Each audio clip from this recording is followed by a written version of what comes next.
নমস্কাৰ প্ৰিয় দৰ্শকসকল, আজি আকৌ আপোনালোকক স্বাগত জনাইছোঁ আমাৰ ইউটিউব চেনেল নতুন দিগন্তলৈ। আমাৰ বাইবেল অধ্যয়ন চলি আছে আপোনালোকে জানে, আৰু আমাৰ বিষয় হৈছে শুভবাৰ্তা প্ৰচাৰ।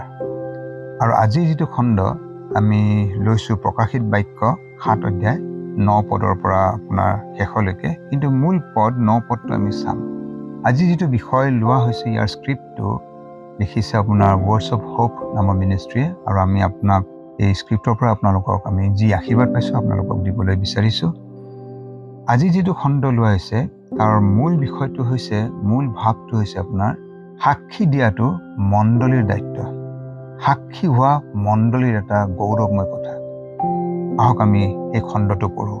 9 পদটো প্ৰকাশিত বাক্য 7 অধ্যায় 9 পদ।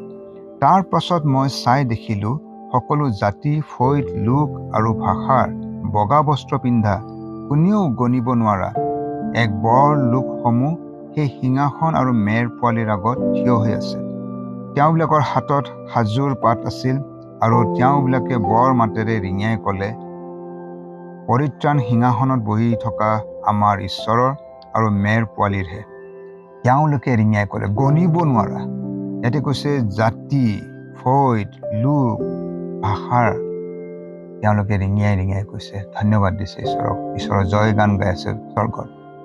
যদিও পৰিত্ৰাণ আমাৰ ব্যক্তিগত কথা হয়, আপুনি প্ৰভু যীশুক বিশ্বাস কৰিলে আপুনি পৰিত্ৰাণ পালে, কিন্তু এটা অকল আমাতে বা মুঠে সীমাবদ্ধ হৈ নৰয়।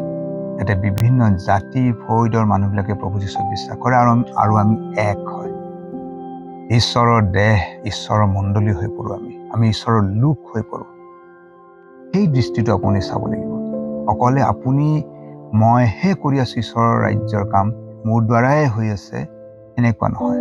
পৃথিৱীৰ চব চাৰিওভাগে ঈশ্বৰৰ লোকবিলাক আছে, আৰু ঈশ্বৰৰ সাক্ষী দি আছে। আমি ঈশ্বৰক ধন্যবাদ দিব লাগে যে ইমান বৃহৎ সাক্ষীবিলাক আছে এতিয়াও পৃথিৱীত, প্ৰভুৰ সাক্ষী হৈ আছে, আৰু তেওঁলোকে মিলি প্ৰভুৰ কাৰ্যবিলাক কৰি আছে। আপোনাৰ বেমাৰ হৈছে, আপোনাৰ ক'তবা নৰিয়া হৈ পৰি আছে, কৰিব পৰা নাই, কিন্তু তাতে আপুনি ৰখি যোৱা নাই, মণ্ডলী ৰখি যোৱা নাই। আপুনিও সেই মণ্ডলীৰ হয়, ঈশ্বৰৰ বৃহৎ মণ্ডলীৰ। কোনোবাই ঈশ্বৰৰ সাক্ষী হৈ আছে। কোনোবা জাতিৰ, কোনোবা ফৈদৰ, সকলো লোকবিলাকে তেওঁৰ সাক্ষী দি আছে। এই বৃহৎ ছবিটো আমি বিশ্বাসী হিচাপে চোৱাটো আৱশ্যক। শুভবাৰ্তা প্ৰচাৰৰ ক্ষেত্ৰত এটা বৃহৎ ছবি, ঈশ্বৰৰ লোক মণ্ডলী চব ফালে আছে, চাৰিওভাগে আছে। তেওঁলোকে প্ৰভুৰ কাৰ্য কৰি আছে, তাতে ময়ো অংশীদাৰ হয়। প্ৰভুৱে মোকো নিমন্ত্ৰণ কৰিছে। এই দৃষ্টিৰে, এই মনোভাৱেৰে আমি প্ৰভুৰ সেৱা কৰিব লাগে। প্ৰিয় দৰ্শকসকল, আশা কৰিছোঁ আপোনালোকে এই ইমান সুন্দৰ কথাটোলৈ আশীৰ্বাদ পাইছে। আপুনি অকলে নহয়, বৃহৎ সমাজ আছে, প্ৰভুৰ লোকবিলাক আছে, আৰু তেওঁলোকে প্ৰাৰ্থনাত আৰু শুভবাৰ্তা প্ৰচাৰত লাগি আছে, প্ৰভুৰ সাক্ষী হৈ আছে। তাতে আপুনিও হয়। এই ছবিটো মনত বান্ধি আপোনাৰ পৰিচৰ্যাৰ কাৰ্যত আপোনালোকে আগবাঢ়ি যাওক।